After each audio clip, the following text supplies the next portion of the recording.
In the small village of Elder Grove, nestled between dark woods and towering cliffs, there lived a woman named Lori Beth Florifowl. She was beautiful, with long black hair that flowed like a river at midnight, and eyes that sparkled with an unusual light. But Lori was not like the villagers. Beneath her enchanting appearance lay a dark secret. She was a vampire. For many years, Lori had roamed the night, hiding from the world and feeding on the blood of undeserving creatures. The villagers spoke of Lori in hushed whispers. They called her a witch and warned each other to stay away. Yet one boy, named Thomas, was different. He was kind-hearted and brave, never afraid of the dark woods that surrounded Elder Grove. Thomas had heard tales of the mysterious woman, but instead of fear, he felt curiosity. One chilly autumn night, while wandering close to the forest, Thomas found himself drawn to a soft, melodic sound. It was as if the wind was singing. He followed the sound until he stumbled upon a clearing illuminated by the pale light of the moon. To his astonishment, he found Lori sitting on a fallen log, her head tilted back as she sang a hauntingly beautiful song. The sight left Thomas breathless. Lori noticed him and stopped singing. Startled, she turned to face him. Her heart raced, but not out of fear. It was something she had not felt in decades. "What brings you here, young one?"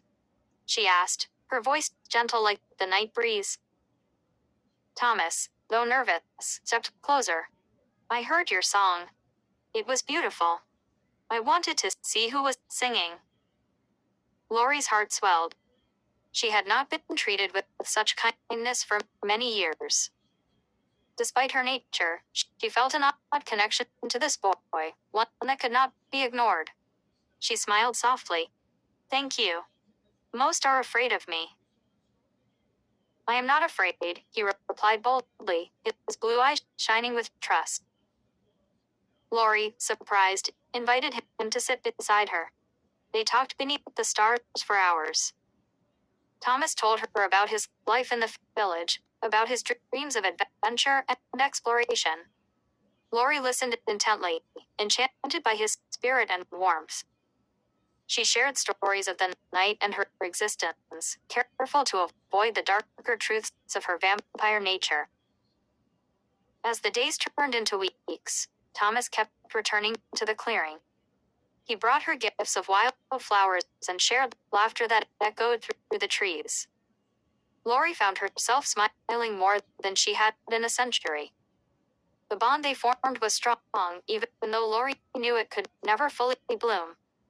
She was bound to the night, and he belonged to the world of sunlight. One evening, Thomas arrived with a worried look etched on his face.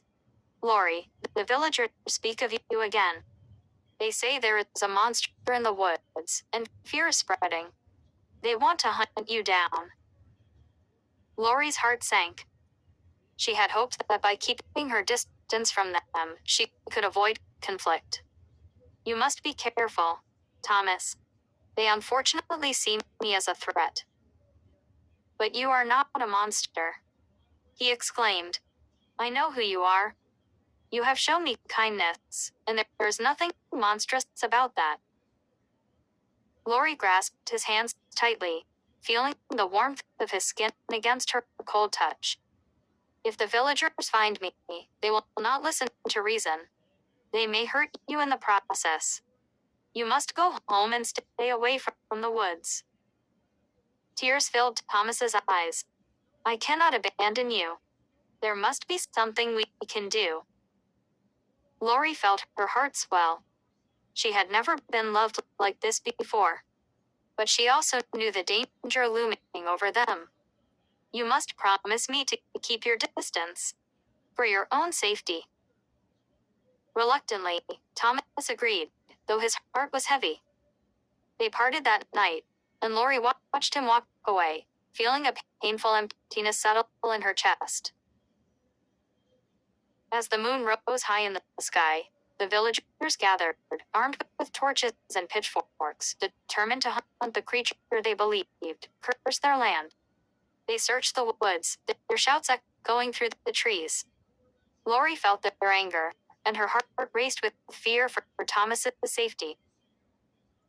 Unable to stay hidden any longer, Lori emerged from the shadows. "Stop," she cried, her voice carrying through the night. The villagers halted, turning toward her, shock etched on their faces. "You think me a monster," Lori declared, stepping closer. "But I am not here to harm you. I only wish to protect the boy you seek." Thomas, brave and steadfast, stepped beside her. "She is not a monster. She is kind and gentle. I know her heart." The villagers hesitated, bewildered. Their anger faltered as they listened to Thomas's heartfelt words. Slowly, they began to lower their weapons. Lori's heart fluttered with hope. She had shown them the truth, but fear lingered in their eyes. "Give me a chance to show you who I really am? Let me prove that not all monsters are what they seem." In that moment, the tension shifted.